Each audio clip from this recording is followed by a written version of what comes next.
السلام علیکم ورحمت الله وبرکاته. ګرانو زده کوونکو، په دې هیله چې د صحت او عافیت جامې مو په تن کې وي، د نن ورځې په لوست باندې پیل کوو. د لوست د پیل څخه مخکې کورنۍ دنده مو راوړې، ډېره لا حتما مو راوړې. همدارنګه غواړم چې په تېر لوست باندې هم رڼا واچوو. ستاسې تېر لوست د څه شي په هکله و ګرانو؟ د بایوم کتلې یا ژوندي کتلې په هکله و. دا کومه ژوندي انرژي ده؟ هغه انرژي ده چې د یو مصرف کوونکي څخه تر آخرنۍ مصرف کوونکي پورې دوام کوي، یا په یو ټاکلي ساحه کې د ژوندیو موجوداتو ژوندي کتلې ته د بایوم یا ژوندي کتله وایي. څنګه دوام کوي دغه انرژي؟ د لومړني مصرف کوونکي څخه تر آخرني مصرف کوونکي پورې، چې بالاخره آخرنی مصرف کوونکي تجزیه کیږي، نو دا انرژي آزادیږي. او کومې منابع لري دغه انرژي؟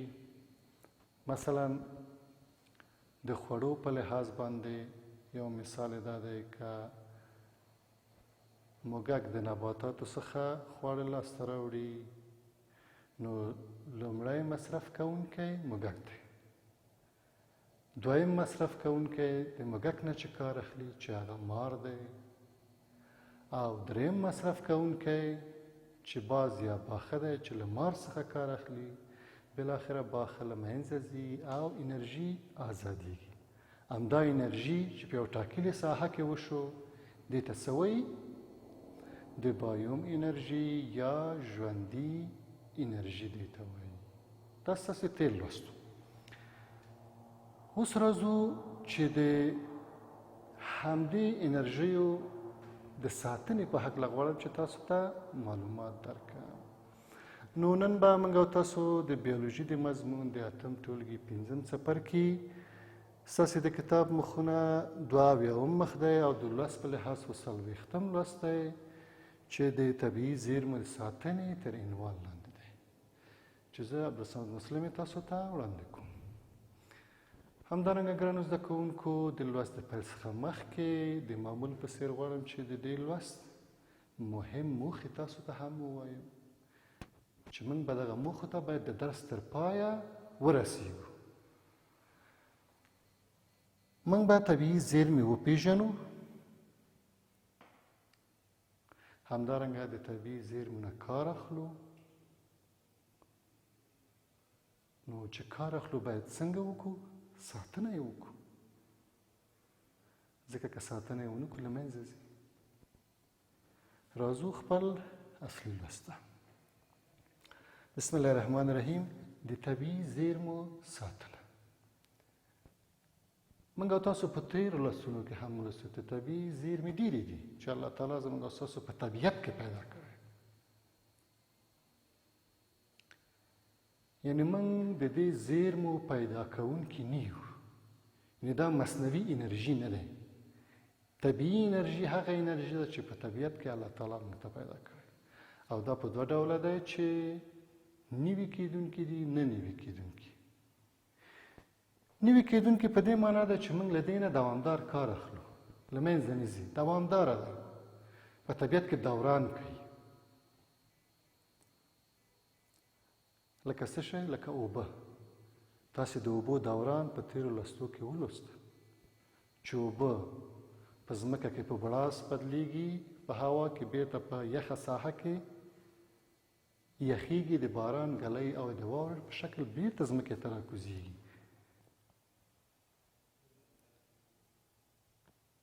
نو طبیعي انرژي دی، دوام کوي، دوران کوي. څنګه دوام کوي؟ د دې باید ساتنه وکړو. څه رقمې ساتنه وکړو؟ که غواړئ چې یخ وساتئ، واورې، نو باید خپل ځنګلونه قطع نه کړئ، ځکه ډېرې واورې په ځنګلونو کې ځای په ځای کېږي. د لمر حرارت په ځنګلونو کې ډېر نه رسېږي، واوره د کال په طول کې ورو ورو ویلې کېږي، په طبیعي شکل سره موږ او تاسو اوبه لرو. نو په حقیقت کې موږ د خپلو اوبو ساتنه وکړه.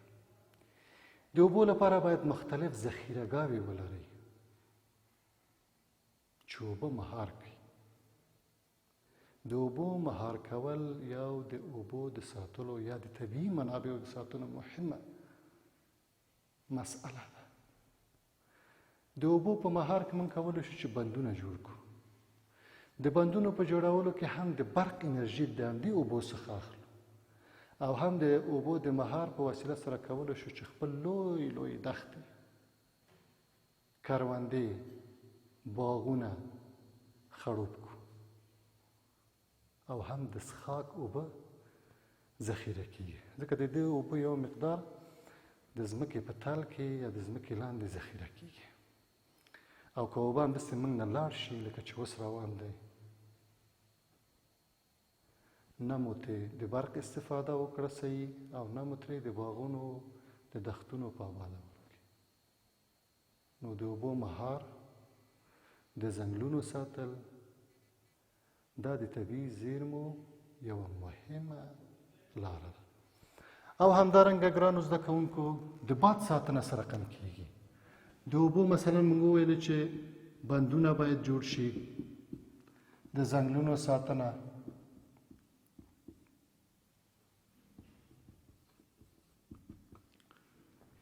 د باد یو طبیعي انرژي دی، یو طبیعي زیرمه ده. تاسې په تېر لوستو کې ولوستل چې د باد نه سره هم باید کار واخلو. مثلا زموږ ستاسو په هرات او فراه ولایتونو کې بادي ژرندې دي. همدارنګه د همدې بادي انرژي نه موږ د برق استفاده کولی شو.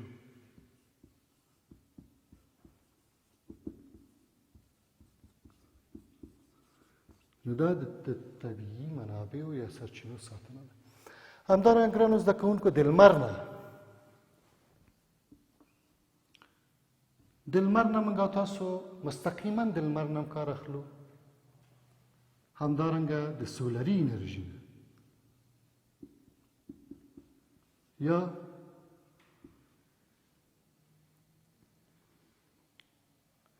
نباتاتو کارولو، خصوصا هغه نباتات چې نن سبا یې موږ او تاسو په کمه ساحه کې غواړو چې ډېر کار ونه واخلو، چې د لمر د انرژي په وسیله سره دغه نباتات راشنه کېږي او میوه ورکوي.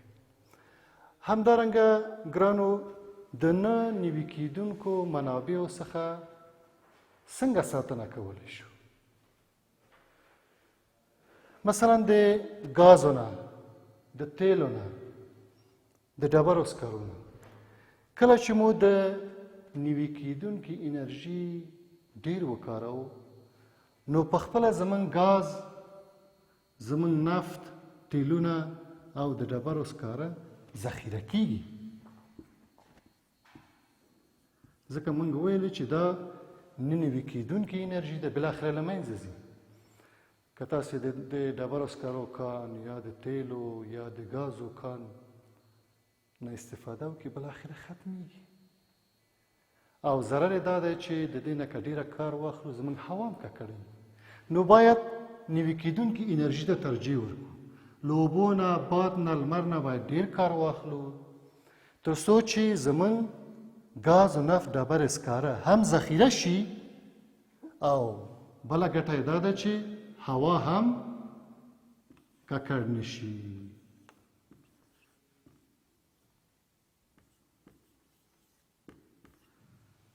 نو دا وه د طبیعي زیرمو ساتنه. نن موږ څه ولوستو ګرانو زده کوونکو؟ د طبیعي زیرمو ساتنه. څنګه خپل طبیعي زیرمې وساتو؟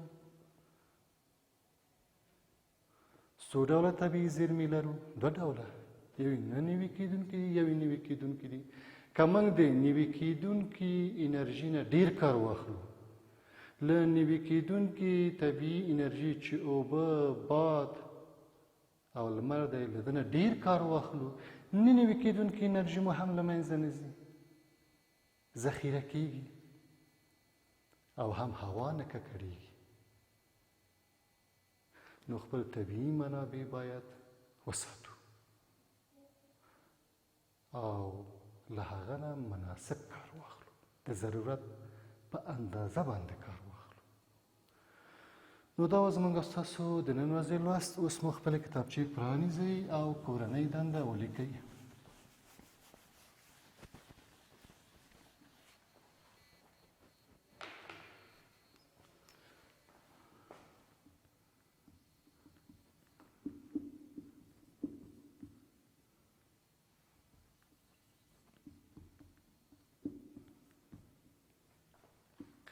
ګرانو زده کوونکو، تاسې کورنۍ دنده ولیکئ. طبیعي زیرمو د ساتلو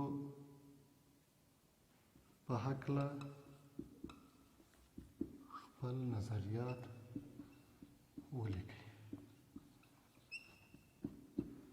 ګرانو، یو خو هغه نظریاتو چې ستاسې په کتاب کې دی، یو خپل نظریات مو ولیکئ چې طبیعي زیرمې څنګه وساتو.